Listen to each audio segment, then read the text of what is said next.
Thank you so much once again for staying with us. Of course, I told you that when it's 7 a.m., we'll be looking at the national dailies or the front page stories. So this is the time, and I'm sure you're there to help us and see what we do here and hear what our reviewers will be saying about the front page stories. They're right here in the studio talking about Dr. Iyobusa Uwajere and, of course, Alhaji Simon Reef Musa, Alhaji Crown, right here on the show. It's Alhaji Simon that really kicks me in the teeth. Morning, gentlemen. That's the crown he got here. Yeah, Alhaji right. Simon. Yes, indeed. Good morning. Good to see you.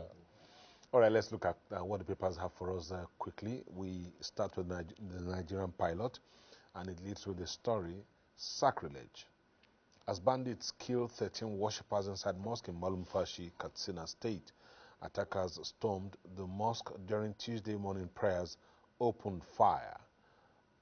The incident has raised fresh concerns over growing audacity of bandits in the state.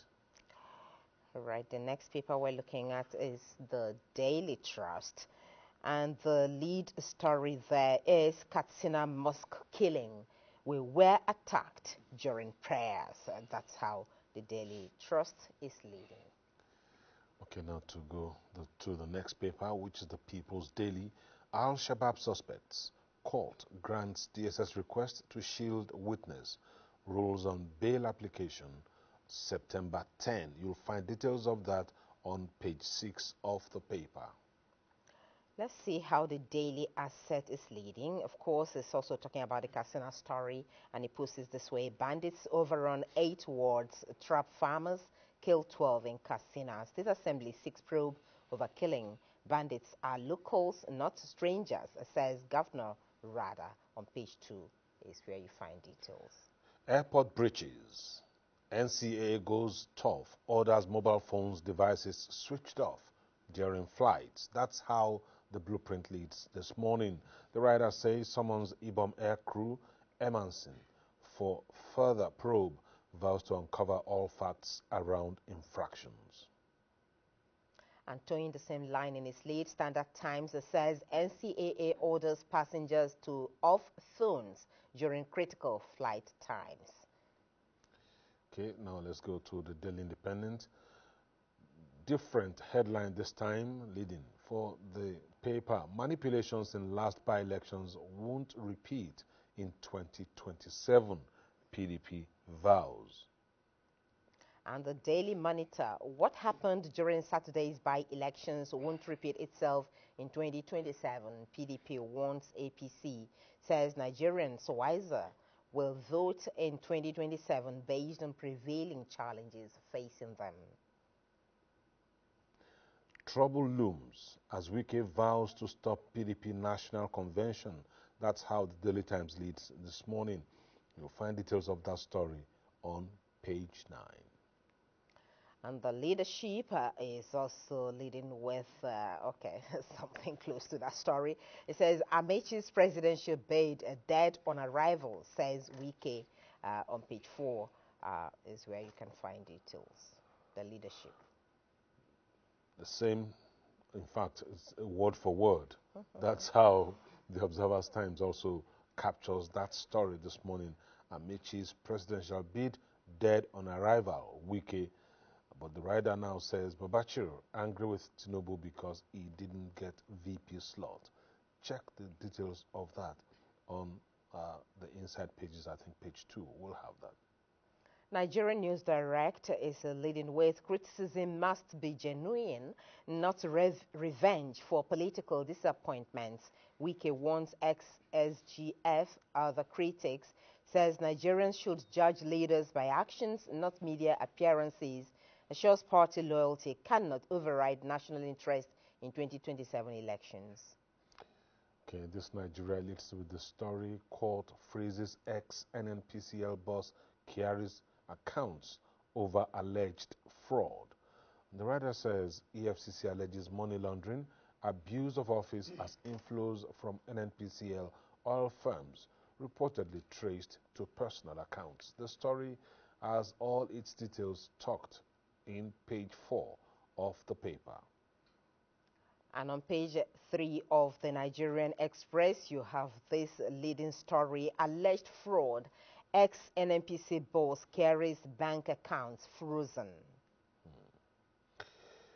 Okay, moving on from there to the new national star. Nigeria will retaliate U.S. visa policy, says Foreign Affairs Ministry. The story is on page 2, and the writer says stakeholders meeting to decide Nigeria's full response. All right, the Whistler has this lead. Nigeria, Ghana, others lose $580 billion yearly to corruption, face $2 trillion debt burden. And this is according to the AFDB. Says corruption costs Africa $1.6 billion daily. You find details of that story on page 10 of the Whistler. Let's go for some business stories now, and the Business NG is the paper we're looking at now. Two headlines there that are very, very attractive. I call them attractive. Banks set for fresh gains as inflation drops, rate cut looms. But even more interesting there, you have oil price decline deepens, threatens Nigeria's fiscal stability. Those are the main stories on the front page of the Business NG for this morning. So that's the last paper that we have for you. Let's go now to join our reviewers. Gentlemen, we have quite a number of stories, different directions that the papers are coming from this morning. Dr. Yobo Sawugian, let me start from you. Looking at the Nigerian pilot, Daily Trust and Daily Asset, talking about the killing of farmers in Katsina State. Sacrilege as bandits kill worshippers inside mosque in Malumfashi, Katsina State. Bandits overrun 8 wards, trap farmers, kill 12 in Katsina. Very sad. In fact, when I saw the story yesterday, I was very sad because we keep on talking about the need for the security agencies to be more proactive in dealing with the security issues. I read the statement by the Commissioner for Internal Affairs, the Internal Security Affairs in Katsina State, who said that what happened was a reprisal attack. Where we were told that 3 days ago, the community, ambushed those bandits who were coming to their community for criminal activities. They ambushed them and killed so many of them, seized their motorcycle and some of their weapons. So when that happened, it would have sent a strong message to the security agencies that those guys were going to revenge. And based on that, and I expected the security agencies, whether military, DSS, police, to safeguard that community, maybe for about a month or weeks, knowing fully well that if you look at the mode of operation of this bandit, if they have a way of revenging any attack on their members.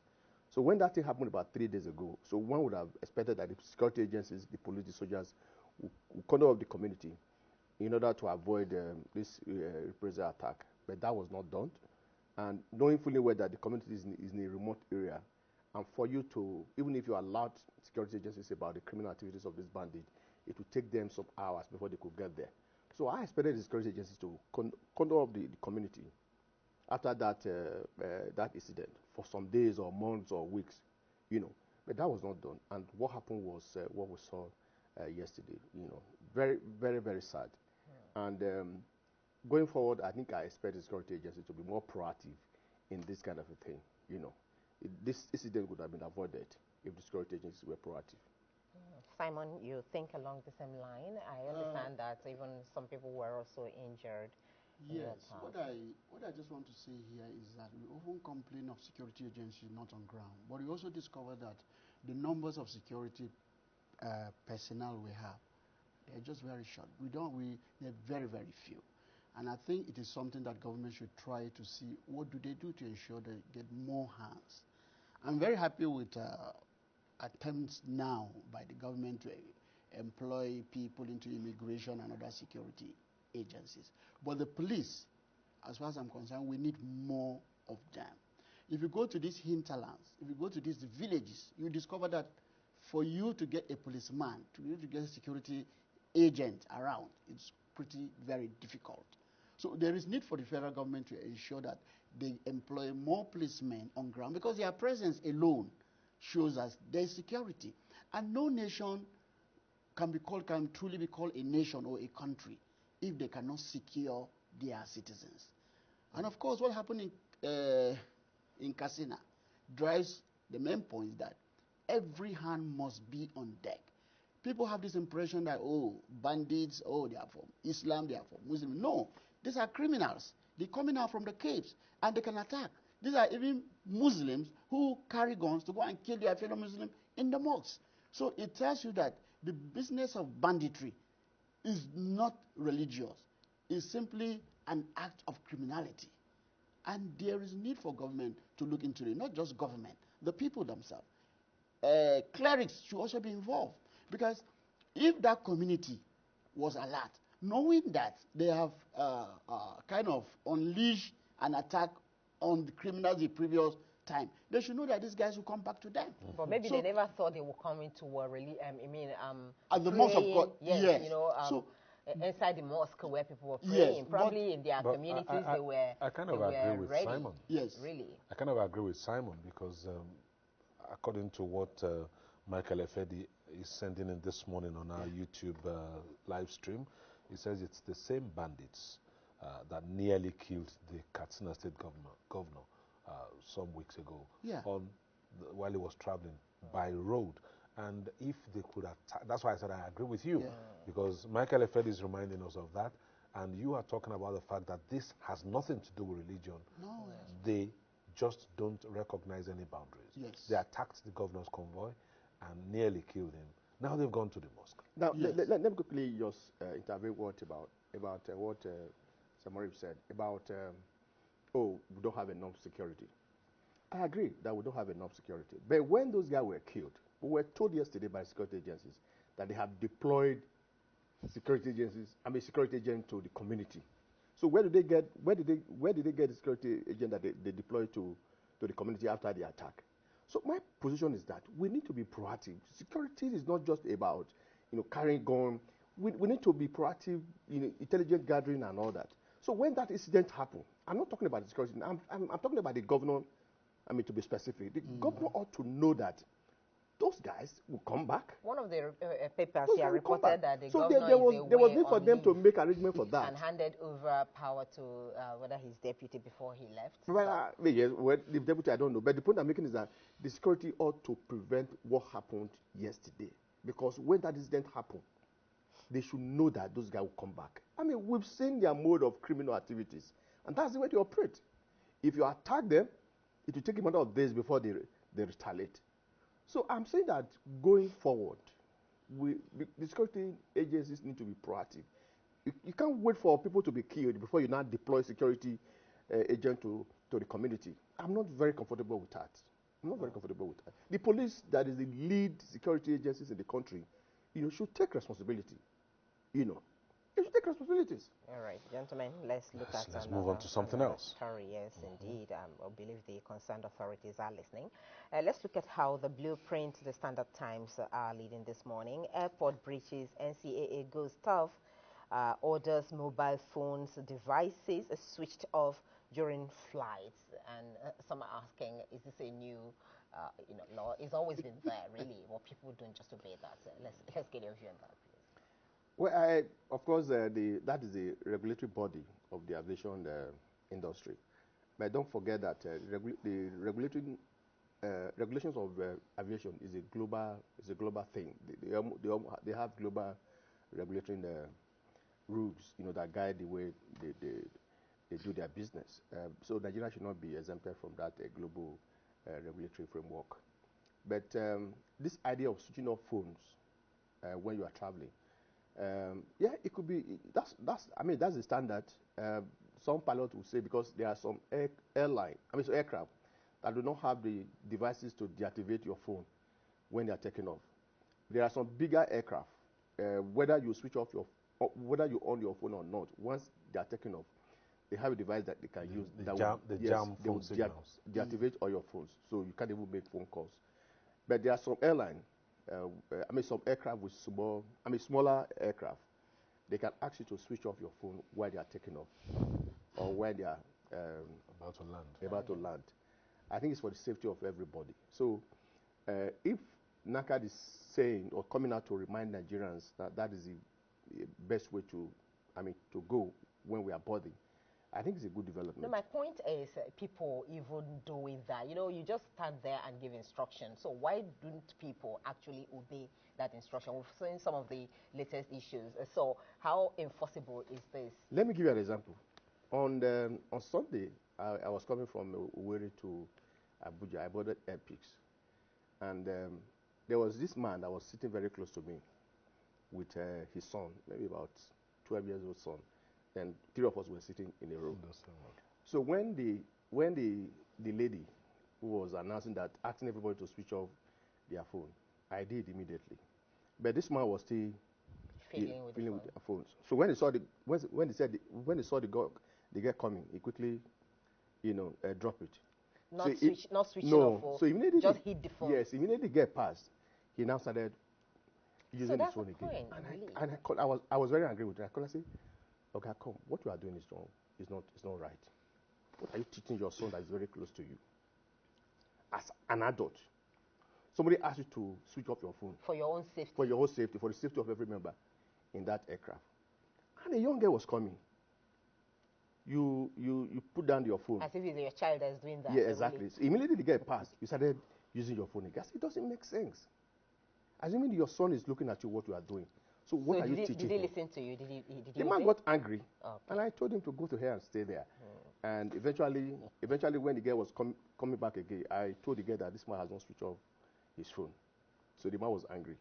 But I was not bothered, but I was more interested. So people should also be monitoring these things. I was not bothered because I was more interested in the safety of everybody. So I reminded the girl that this man refused to switch off his phone. It was at that point he now switched off his phone.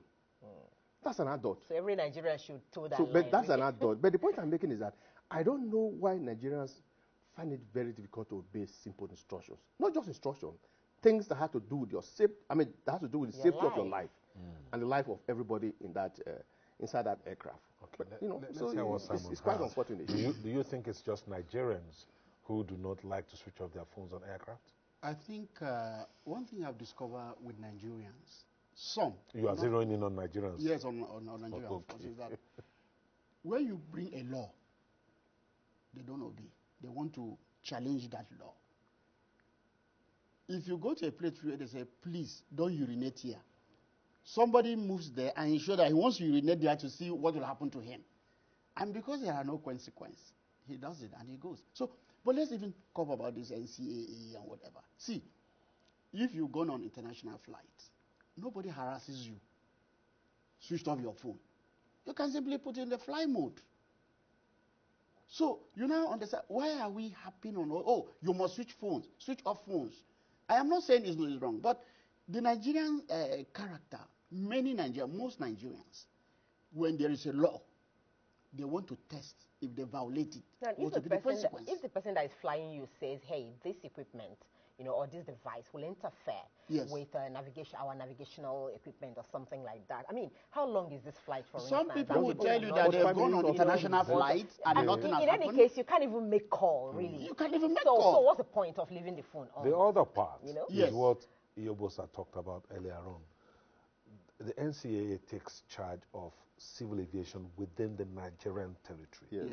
And they definitely know the kind of aircraft that operate within this territory. So I think that that's probably why they're saying, look, let's avoid even this flight mode thing and let's ensure that everybody switches off their phones for the safety of all air travelers. Yeah. And when the word safety and life comes here, I think everybody should just obey. Yeah, what will it take to switch off your phone for just about 50 minutes? For 1 hour. Or 45 minutes, if you like. And at some point, even during the flight, they will even tell you that you can now on your phone and after taking off. When they want to go down. So why don't just we obey? That's what we just leave this, really. The one that makes me laugh, really, about the man you talked about is the fact that man was alive and well and flying in this Nigeria Yes. when there were no mobile phones. We didn't course. die when we didn't We have didn't die. mobile phones. So how come these phones, these devices have Something suddenly you bought become with your so money will important eventually that we kill you. cannot set them aside for 1 hour, 1 hour. turn them off, so that we can fly safely? Yeah. Okay, gentlemen, let's see how other papers are leading. Daily Times, trouble looms as Wike vows to stop PDP national convention. Gentlemen.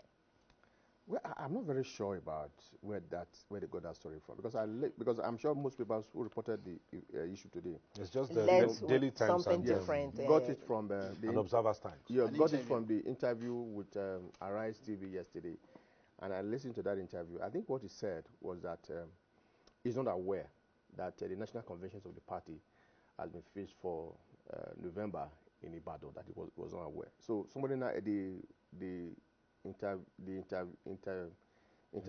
interviewers now reminded him that a NEC of the PDP took that decision, and he said, "Look, I'm a member of NEC that I was not aware of that decision." So the question was asked again: will you organize a parallel national convention?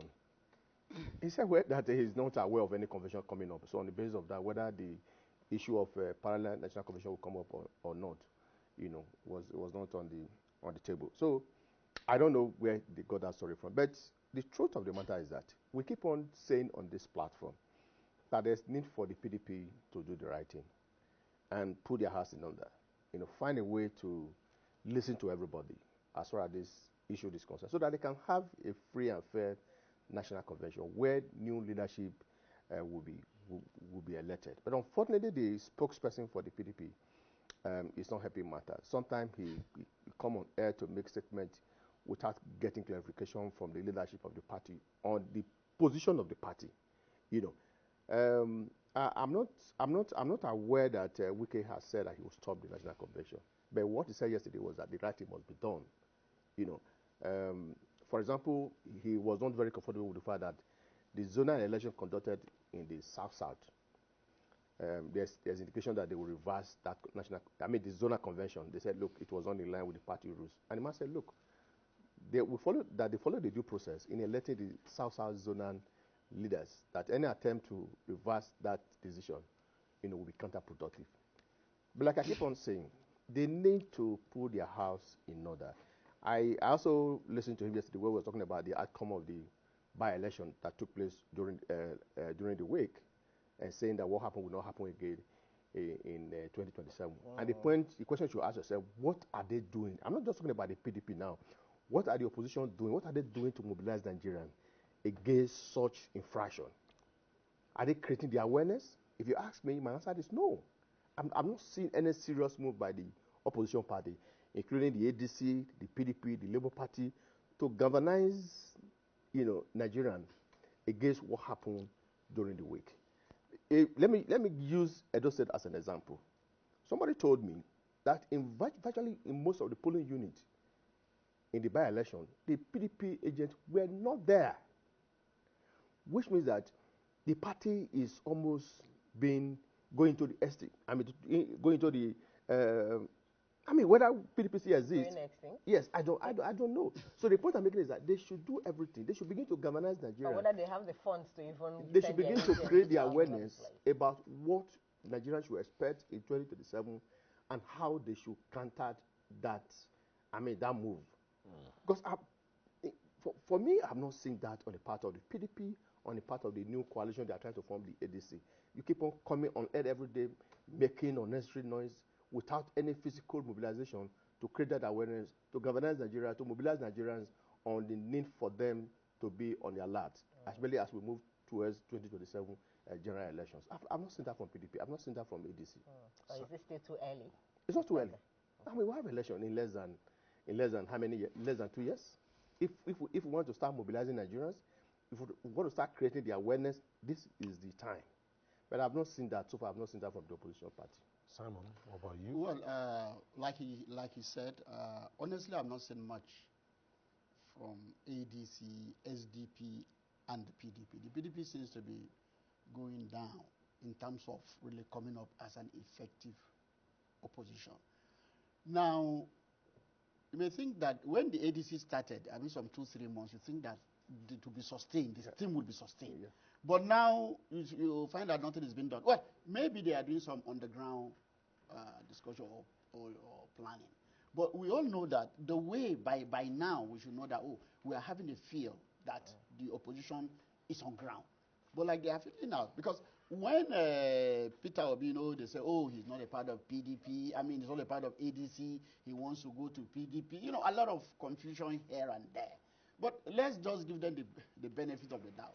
That maybe in the next 2 months, 3 months, they will come back. But I see that it will be very, very difficult. And I say this against the backdrop of what happened in my state, Kaduna State, where they had by-election. Okay, so I was shocked when the PDP came up and said, this thing will never happen. They said, the man that is there, what have you done to unseat him? You've not done nothing. Okay, someone has a question for you here. Kadiri James, he says, you mean that PDP putting their house together is by agreeing to whatever Wiki says? I'm not saying that.